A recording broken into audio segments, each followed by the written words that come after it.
Alright, so in this problem we are given a system of equations and we want to solve it by finding the values of our x, y, and z.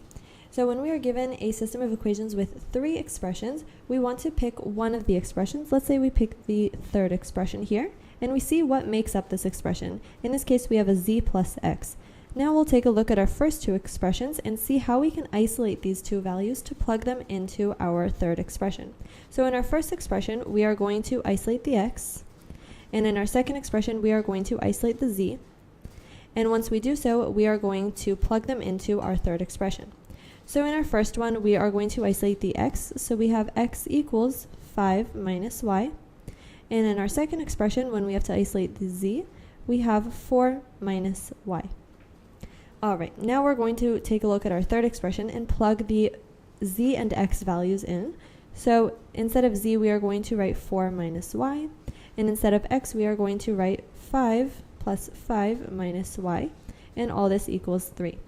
Now we're going to combine our like terms. So we have 4 plus 5, which gives us 9.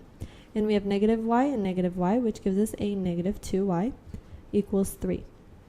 Now we are going to subtract 9 on both sides in order to isolate the y. So we have negative 2y equals negative 6. And now we just have to divide negative 2 on both sides in order to isolate the y to find its value.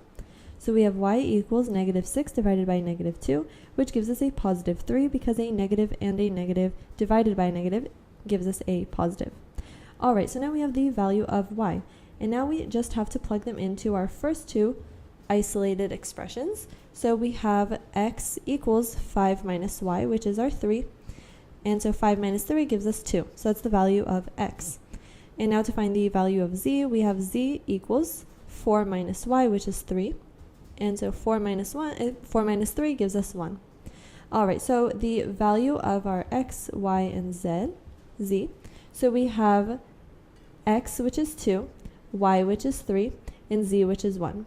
So these are our values for our variables, and these values correspond with answer A.